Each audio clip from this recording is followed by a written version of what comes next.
Would you say that you are living your best life? It's a big question, isn't it?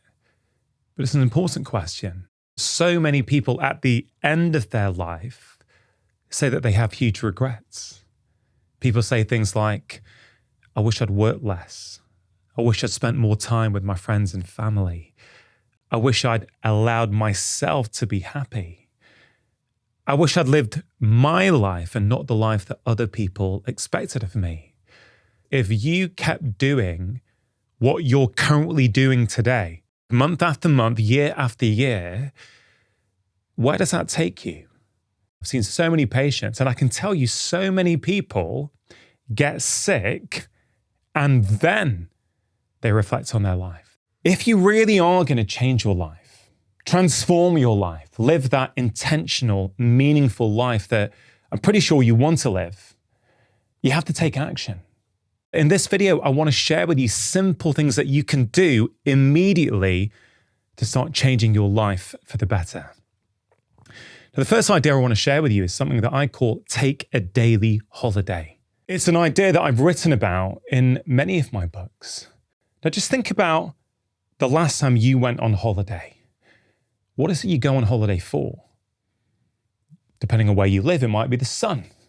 It might be the beach. It might be to get away from all the work stress in your life. But for me, one of the key benefits that people get when they go on holiday is they get perspective on their life, right? If you fly somewhere to go on holiday, certainly last time I flew to go on holiday, even as the plane is taking off, yes, literally I'm going in the air and I can look down on my life, but in my mind, I really get this 30,000 foot view and I can see things for what they are and go, yeah, why am I wasting my time doing that? Why don't I spend more time doing this, right? So I think getting that sense of perspective is what people love, or one of the things people love. But my recommendation to you is that you don't actually have to wait for that 1 week vacation once a year, right? Or that 2 week vacation once or twice a year. You can take a holiday from your life every single day. All you have to do is bookmark 10 or 15 minutes where you step outside of your life so you can reflect on your life. Now, this could be meditation. It could be a walk around the block whilst not looking at your phone. It could be journaling. It could be breath work. It could be sitting with a lovely cup of coffee in silence and thinking about your life. Because bringing this back to how we started this video, how on earth are you going to live that meaningful life that means you won't have regrets if you don't step outside of your life? We have to find time each day to reflect on our lives. Otherwise, we end up doing things that we don't want to be doing. And it's very hard to make meaningful change when you're caught up inside your life. Okay, so my first recommendation to you, if you want to live a more meaningful life, is to take a daily holiday. What you do with that holiday is up to you. Okay, you are going to have a different preference to me, and that's okay. I personally do this first thing in the morning. I have a little morning routine. I get up before my wife and my kids because it's really, really important to me. So yes, I go to bed earlier to facilitate that for me. And in that time, I get so many insights. Yes, I might do a little workout. I'll do some meditation. I might write in my journal with a cup of coffee. But that time is golden. And those 15 or 20 minutes makes the remainder of my day, the other 16 or 17 hours, go much more effectively. And here's the problem. If you think you don't have time for a daily holiday from your life, you're going to find it hard to make meaningful change and make different decisions. You have to step outside. You have to be able to go, yeah, you know what? I'm working a bit too hard at the moment. Oh, I'm not spending enough time with my friends. I maybe haven't seen my partner as much as I might ideally want to. These things are not complicated, but if you're not stepping outside of your life to think about them, you often start to erode them away. Well, that's why people come into my practice and have done for many years sick. Looking back, it's obvious. Oh, you worked since every evening. You worked every weekend. You didn't take your holiday. You didn't see your kids. You didn't spend time with your wife or your husband or your boyfriend or whatever. Of course, that relationship got fractured. Of course, you felt a lack of self-esteem. Of course, you didn't feel motivated to do things and to make positive changes. But I promise you, if you just take a bit of time out each day, you start to catch things early. And, two questions you might want to ask yourself each day related to this is what went well today and what can I do differently tomorrow? Two very simple questions, but they're questions that have compassion at their heart. You're not beating yourself up. You're just going, oh yeah, you know what? I did this well today. This I could change and make a better decision tomorrow. So please, if you have a notepad with you, write those two questions down. And I challenge you, at least for 7 days in a row, ask yourself those questions. What went well today? And what can I do differently tomorrow? Right? It won't take you more than a few minutes to answer those questions. But I pretty much guarantee that if you do that consistently, maybe after dinner each evening, maybe even in a journal before you go to bed, you will start to change the way you experience each day. And if you change the way you experience each day for the better, then at the end of your life, you're much less likely to have all of those regrets, okay? So take a daily holiday in whichever way you want, walking, journaling, meditation, breath work, yoga, whatever it is, 10, 50 minutes if you can, longer if you're able to. But if you can't, don't let that be an obstacle. Even 5 minutes, I promise you, will make a difference. I also want you to think about answering those two questions once a day if you can, ideally in the evening. What went well today? And what can I do differently tomorrow? Okay, the second idea I want you to really think about is this idea of eliminating choice. Right, what do I mean by that? If you really are going to change your life, you have to take action. You've got to do something, right? It doesn't matter how small, but doing something small regularly each day, day after day, week after week, month after month, that's how you make progress. That's how you start to experience change. It's by taking action, right? So when I talk about eliminating choice, it comes from this idea that so many people they're stuck in analysis paralysis. Okay. Oh, shall I do yoga? Shall I do Pilates? Shall I do meditation? Shall I do journaling? That guy I follow online does that one. That influencer who I think is really good does the other one. Oh, I don't know which one to do. This is so common. I used to do this. I have seen patients over the years who do this. They would come in and say, Dr. Chatterjee, look, I haven't made my mind up yet. I don't know whether I should be running or going to the gym or doing Pilates or doing yoga. Honestly, the truth is it doesn't matter. You've got to do one of them, right? Pick one and do it. And here's the problem with choice, okay? Yes, it's nice to feel that we can choose what we're doing, but too much choice leads to procrastination. How many times, let's say on a Saturday evening, I'm talking from first-hand experience here. When my kids were a bit younger, kids would be in bed, I'd be on the sofa with my wife and we'd put on Netflix, right? Or some other streaming service. And we would try and choose what we're going to watch. We're all excited. We're going to watch something together. The kids have gone to bed. It would not be uncommon that 45 minutes later, we still hadn't decided. There is so much choice to the point where our moods went a bit off and we just thought, forget it, we're not going to watch anything. And we both go off and do our own thing. And there's so many couples who that happens to. It's because the choice is overwhelming. Okay, the choice on what health activities we can do is overwhelming. The choice of what we can watch online is overwhelming.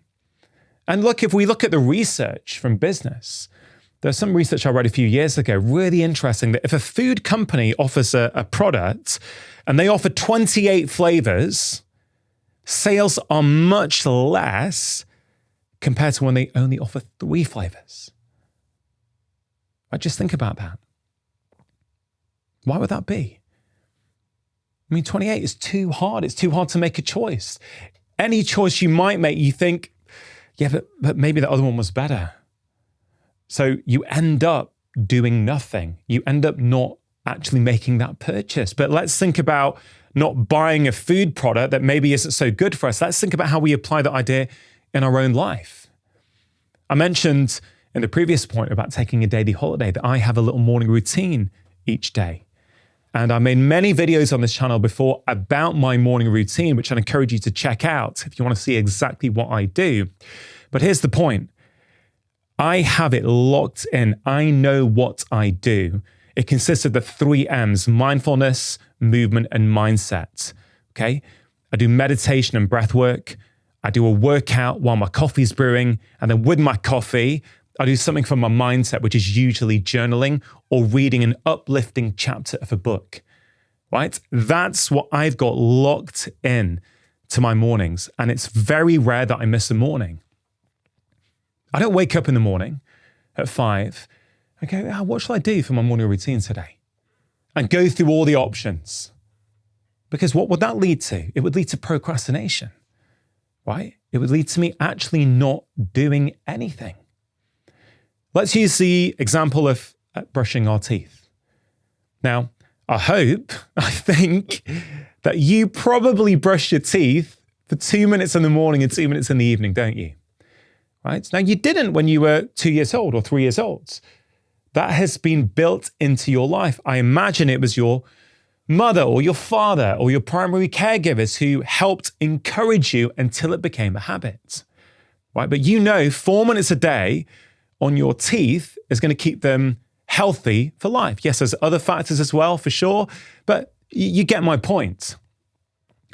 What you don't do is go, yeah, you know what, on Monday, come back from work, have my dinner, get ready for bed, and I brush my teeth for 2 minutes. Okay, great. You don't think on a Tuesday, you know what, I brushed my teeth yesterday. I'm going to do something different. I'm just going to rinse today. And then on Wednesday, you don't go, yeah, well, I've already brushed my teeth. I rinsed yesterday. I'm going to floss today. I know it sounds ridiculous, but that's kind of what I have seen so many people do over the years, right? There's this idea that we need to keep varying it up. No, you don't, right? If you do something proactive, as I said, what do I do? These 3 M's, right? I do the meditation and breath work. It has phenomenal benefits. Are there other techniques out there that I could do? Yeah, there are. But this one works for me. And I've got it locked in, right? And that's why it happens. I do a strength workout every morning for 5 minutes in my pajamas while my coffee brews. I don't vary it up. Sure, are there benefits of other things? Yeah, I do those things at other times. That's not the point of my morning routine. The point is that I've eliminated choice. I start off the day positively nourishing my body, my mind, my heart, right? Just like toothbrushing. And so I'd really encourage you, where in your life can you eliminate choice? Because if you eliminate choice, I promise you, you're much more likely to take action. Right? Other things you might want to consider. I'm the host of a podcast, right? Feel Better, Live More. I love doing that podcast. I love listening to podcasts. But if you're someone who likes to consume content, to grow and to learn about things, and I imagine you are because you're watching this video right now, if you go onto your podcast app, right, how many choices are put before you?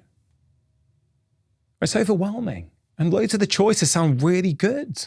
Like, oh God, that sounds really good. That sounds really good. Oh man, there are these 5 podcasts I really want to listen to, but I only have time for one. And the problem with that is this. The problem is that you choose one, but you're always thinking in the back of your head, yeah, but that one might have been better. Maybe that one would have been a better choice. And there's this internal dissatisfaction, which I think leads to a lot of regret and a lot of unhappiness. So a rule you might want to apply is, I say, if you like listening to podcasts, choose 2 or 3 that you like and just stick to them. Choose a host that you like. Choose a show that covers the kinds of topics that you like, right? And just subscribe to those shows. Yeah, are there other great shows out there? Yeah, there are. but you can't watch them all. You can't listen to them all. And if you try to, you're going to feel overwhelmed.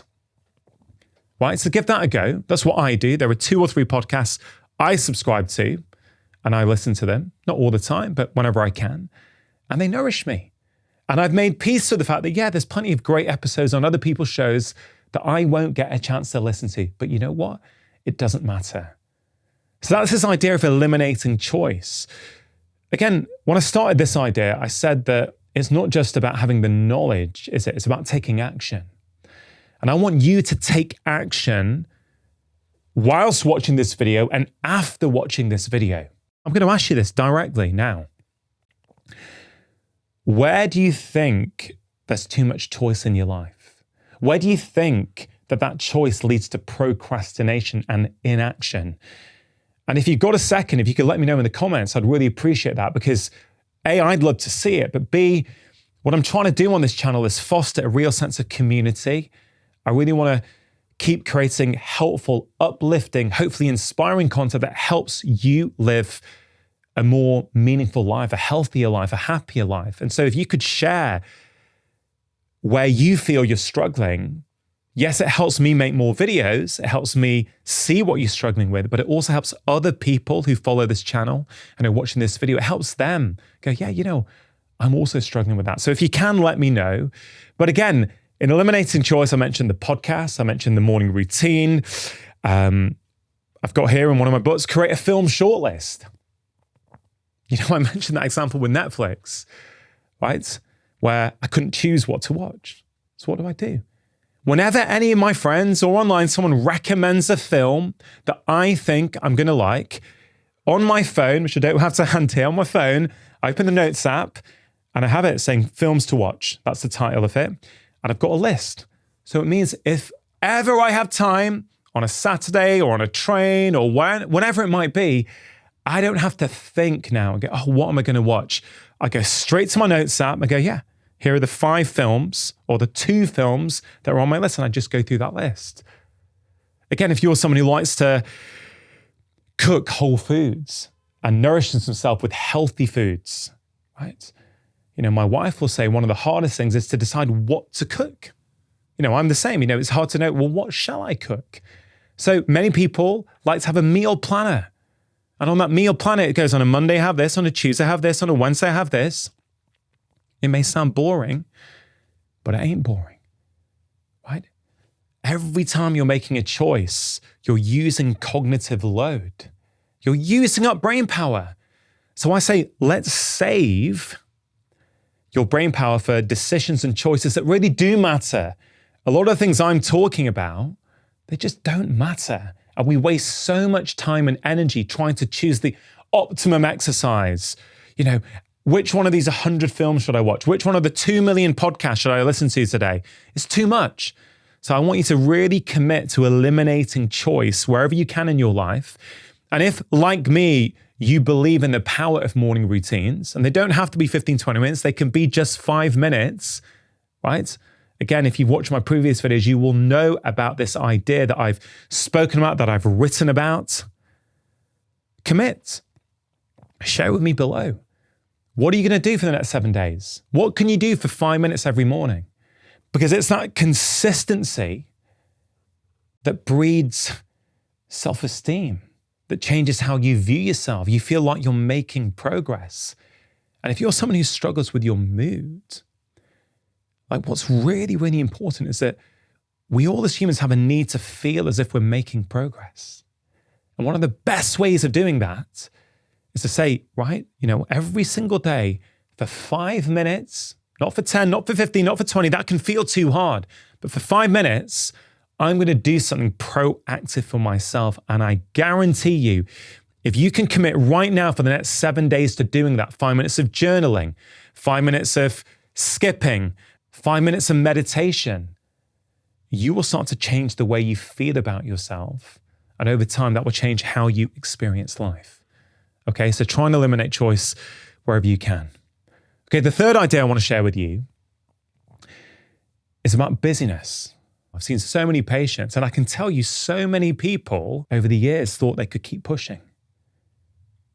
keep working into evenings and weekends and into holidays until they got sick. What is one of the top regrets that people have at the end of their life? I wish I had worked less. Now, look, I get it. We all live different lives. We all have different pressures, right? YouTube is a global platform. I don't know what country you are living in right now and what the pressures are for you. I don't. That is the truth. But sometimes we work harder than we need to. Sometimes we've already got enough. We've got enough to feed our family, to put the heating on, to have a roof over our heads. But we keep pushing for a little bit more, a bit more money, a promotion, a nicer office, whatever it might be. These things are they've almost become cliches now, but it's true. This really, really means a lot to me because I've seen it time and time again. People thought they could keep pushing until it was too late, right? One of my very, very favorite quotes is from the Dr Chatterjee. The native language of the text is not English, but in the translation I have, it says, "True wealth is knowing what is enough." And I think about that all the time. What is enough? I think the biggest disease in society is the disease of more. More money, more status, more things, more cars, whatever it might be, is going to make us happier. It's a con. It's a complete inside job, right? Happiness, inner peace, contentment. It does not come from those external factors as much as we think it does, as much as we've been conditioned by our schools, by society to think that it does. It really doesn't. Sure, we need money, we need things to be able to live. I understand that, right? I'm not denying that. But that true happiness and contentment does not come from those external metrics. And so I want you to ask yourself that question. What is enough for you? Do you have enough? Maybe you don't. Or maybe you do. Maybe if you look back and go, wow, if the you of 10 years ago could see you today, maybe you're already achieving more than you ever dreamt of. But you're still bringing that same energy that I don't have enough. I need to keep pushing. I need to keep pushing. I need to keep striving. I need to keep hustling. You've got to change it at some point, because if you keep doing that forever, there will be a price to pay. I have seen it over and over again. So do not confuse busyness with success. Dare I say it, and I say this with an open heart and with compassion, that sometimes busyness is actually a form of laziness. I said sometimes. I do understand that there are pressures out there, that some people are having to work multiple jobs to make ends meet. I honestly, I get that. I've seen it for years in patients and beyond my practice. But often, for many of us, busyness or excessive busyness is because we've not prioritized the important things in our life. We've not taken that daily holiday and actually thought, you know what is important? So a useful way to think about this is if we think about buckets.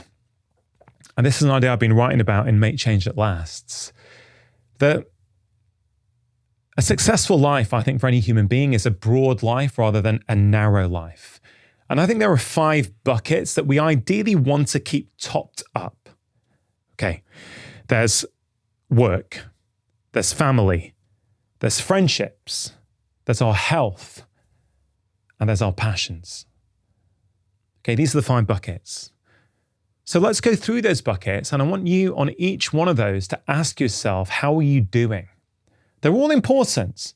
To make sure you're taking action after watching this video, I've created a free guide to help you build healthy habits.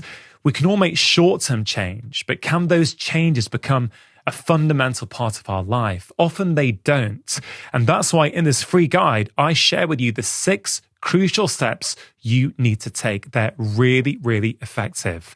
If you want to get hold of that free guide right now, all you have to do is click the link in the description box below. Now, I think for many of us in this modern world in which we live, it's pretty hard to keep all of those 5 buckets topped up at all times.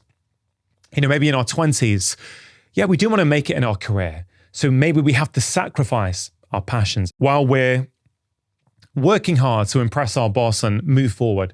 I get that. It's okay to not have them all topped up at the same time. But if it goes on for too long, that's where the problems lie.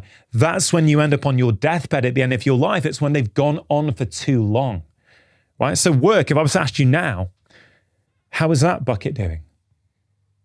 Do you do meaningful work? Do you enjoy it? Do you think it gives you what you want it to give you? Or do you think you're in the wrong job? Do you think you're working too hard? There's statistics in the UK saying that 88% of UK workers have experienced some degree of burnout in the past 2 years. It's a staggering statistic. So ask yourself, that's one bucket, work. Next bucket, family. If you're lucky enough to be in touch with your family and have a family, how are your relationships doing there? Are your parents alive? If they are, do you see them regularly? Do you call them regularly? The amount of people these days who get busy with work and life, and then the parents get old, the parents die, and they realize, oh man, I didn't spend enough time with my mum when she was alive, with my dad when he was alive, whatever it might be. So ask yourself, what about your immediate family? Maybe you have a partner, maybe you've got children. Are you spending enough time with them? Okay. Again, there's no right or wrong here. You ultimately know what's best for you. I'm just trying to shine a light on some important areas. So we've got work, we've got family, friendship, right? Many of us are blessed to have good friends. Not everyone, but many of us are, but we're just too busy to spend time with them. We know that this is a real problem, particularly for men. It's well known that many men are struggling with friendships. They're so busy with work and mortgages and life and for a variety of reasons, which maybe go beyond this video, they're not really hanging out with their friends in the way that they might have done 20 or 30 years ago. This is having huge negative consequences, including being a contributory factor to the growing rates of male suicide. But ask yourself about your friendships. How are they? Are you nourishing them enough? If you're not, that's okay. Maybe, write this down. Write down those 5 things and give them a score. How am I doing in each one of these? Where do I need to make changes? Okay, then the 4th one would be your health, the 4th bucket. How are you doing with your health? Is it where you want it to be? Are there things that would be helpful, but you're not managed to do them? Okay, fine. That's okay. But if you're recognizing it, again, what did I say at the start? Take a holiday every day. This is you taking that holiday, reflecting on your life, going, yeah, you know what? I've been saying for the last few years that I want to, do a 5K or take up yoga or whatever it might be, whatever appeals to you, but you still haven't done it. Why? Why haven't you? What's going to change? How are you going to live that meaningful life that means you don't have those regrets if you don't make changes, if you don't make positive changes? You can change any time you like. It's never too late, I promise you. I've seen patients before at 75 who've realized actually their whole life, they never allowed themselves to be an artist. I can remember one patient in particular said, I used to love drawing at school. Then I got busy with work. I've never done it since. And spent the next 10 years getting back into art, right? That was their passion, not their hell. That's that 5th bucket, the passion. Right, so it's never too late to make a change. But I wanted to share those 5 buckets because I think they're a simple way for you to assess your life. And again, this video is about how do you spend your time wisely? How do you recognize that life is short and that it won't go on forever? That if you don't start making changes now, well, when are you going to make those changes? How are you going to stop being that person who has those big regrets on their deathbed? I think it's totally possible to live a meaningful life and not have regrets on your deathbed. Okay, so hopefully that concept of buckets is going to be helpful.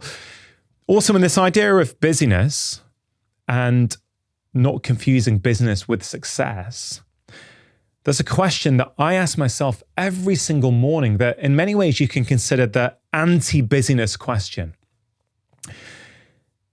And I do it whilst I'm drinking coffee. I do it in my journal.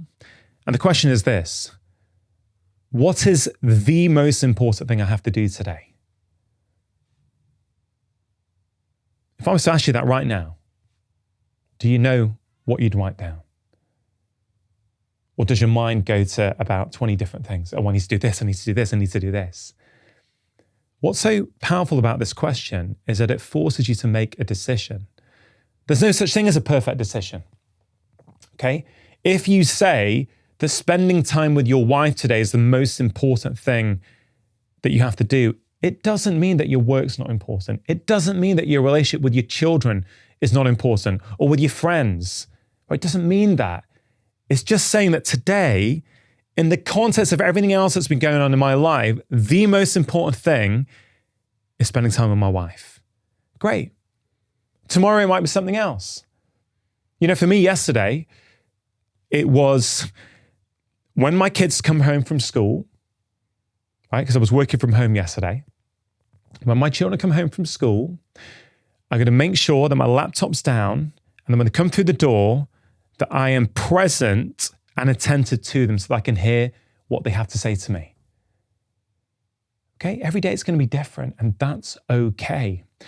But here's the thing, and why that question is so powerful, is if you every single morning ask yourself that question, and you say, this is the most important thing I have to do today, and you make a decision. And if you've got 4 things that you can't decide, just choose one. It's about making a decision. And then you ensure that you do that thing every day.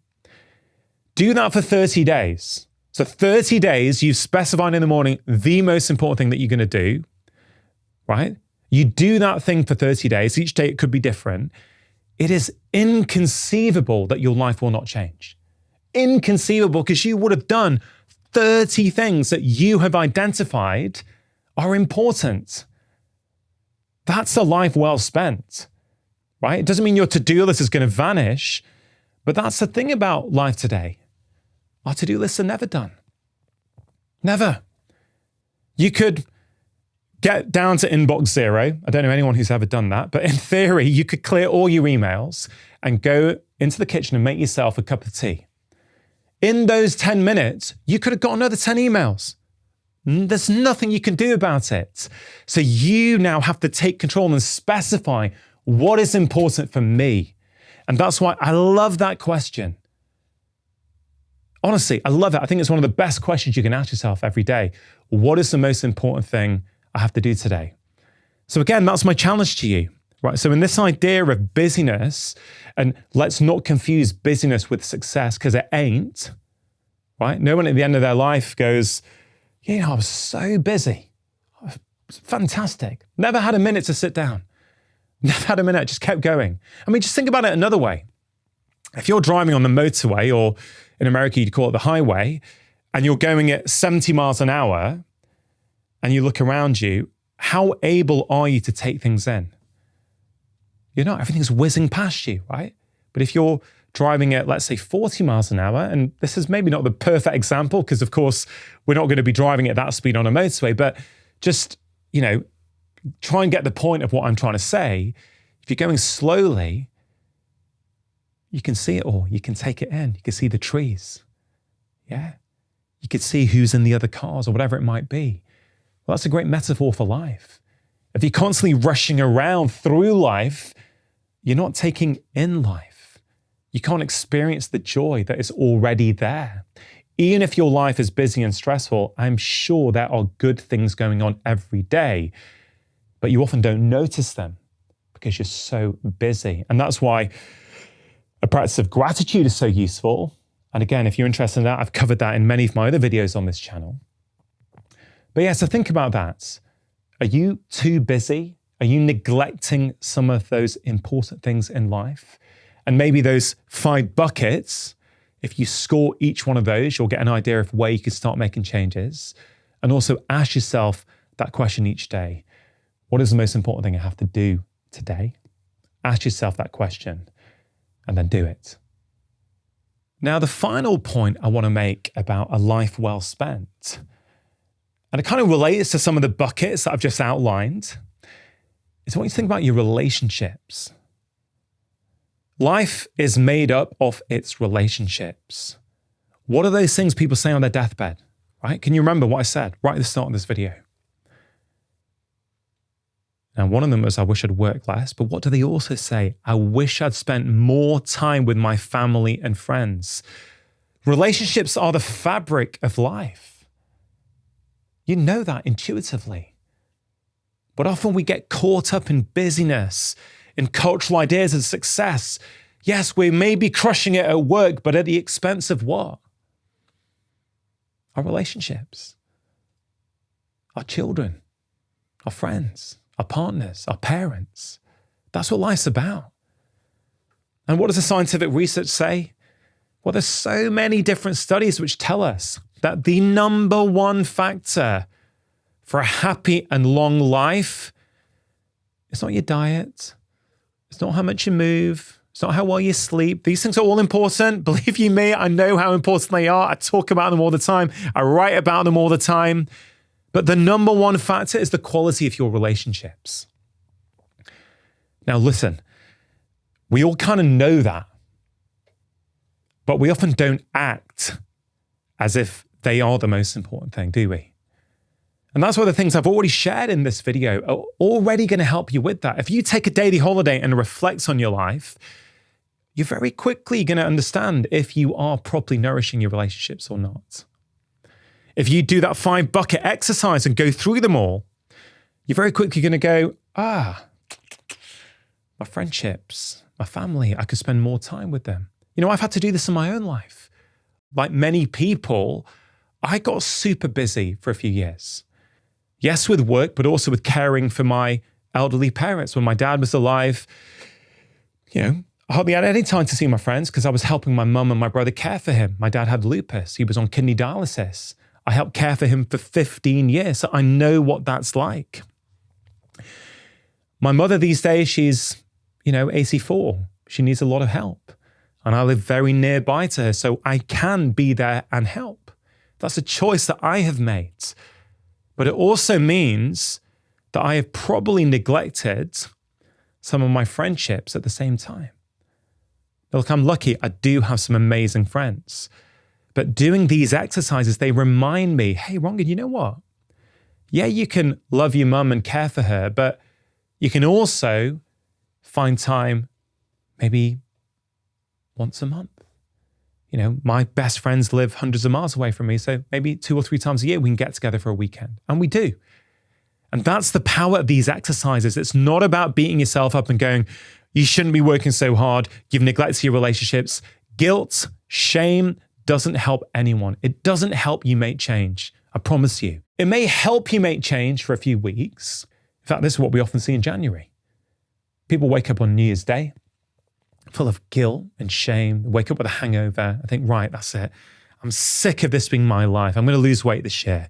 I'm going to go spinning 4 times a week. I'm going to eat well, right? But it's guilt and shame that drives that behavior.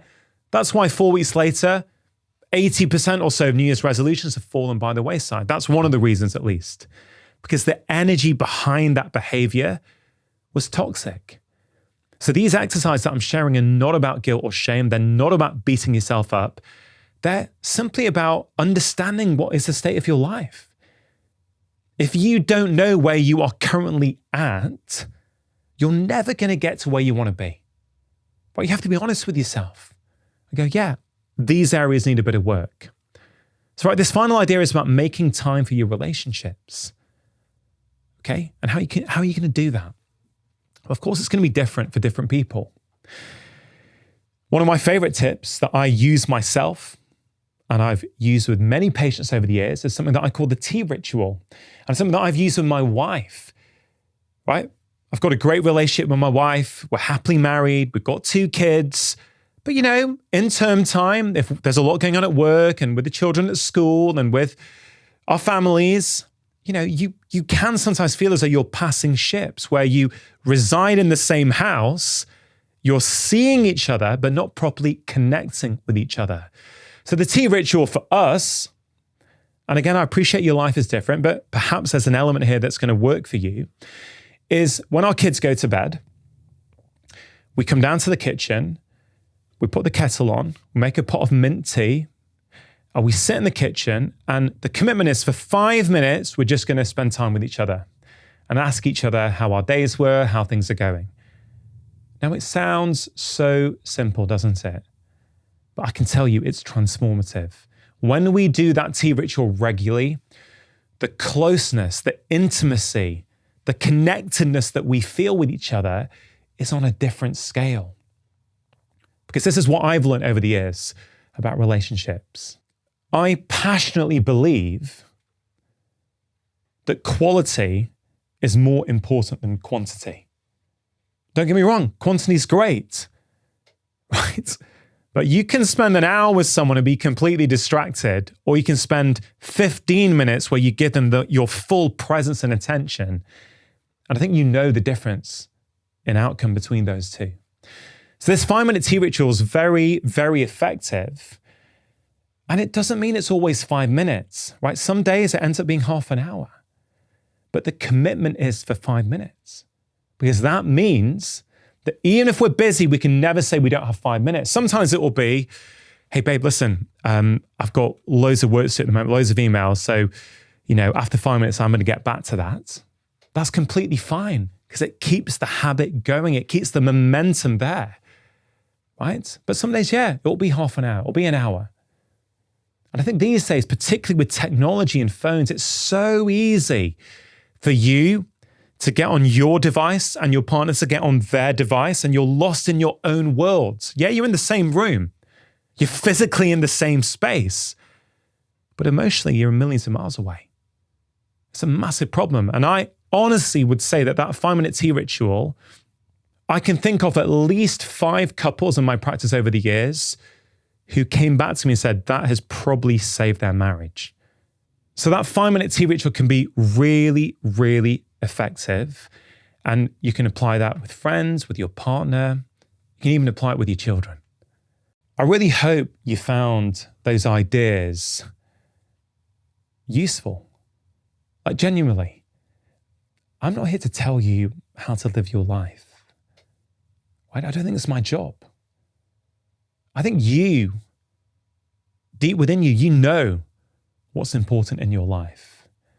And my hope is that this idea is simply shone a light on the things that you already know. You already know the importance of relationships. You know how important it is to step outside of your life to reflect on your life. You know that you feel better when you're actually doing things each day for your health and your happiness and your well-being, instead of thinking about them. You know all that. But please, don't just watch this video and then go back to doing what you were doing before. I don't want you to be that person who on their deathbed says, I wish I'd done things differently. It doesn't matter what's happened up to this point. You can change any time you want. You just have to commit. You have to, with your mind, body, and soul, bring them all together and make that decision. I want a different life. I want a more meaningful life, a more purposeful life. What I'm doing, the things that I want to do. Sure, there might be things in your life that you have to do that you don't want to do. That's okay. We all have to do that. I'm not promising you that's going to vanish from your life. It probably isn't. But if you focus on these few things, and I'm not saying do them all, but even if there were 2 or 3 ideas that really connected with you, write them down. Say to yourself, I'm going to do this. And I would love to know, like genuinely for me, but also for this community here on my channel, please let me know what you're going to commit to in the comments below. Because I believe in you. I know you can do this. I have seen tens of thousands of patients over the course of my career. I've seen people come in all kinds of different states. And I believe that anybody can make change when they get their mindset right. And I'm convinced that the tools I've shared with you today, I know that if you commit to even just 1 or 2 of them, your life is going to change. You're going to spend your time in a much more meaningful way. And over time, you're going to go, you know what? I am living my best life. I can do this. If you enjoyed that video, I think you are really going to enjoy this one, where I outline 5 powerful ideas that will improve your life immediately. I have figured out over 2 decades of medical practice that these are the tips and techniques that really move the needle.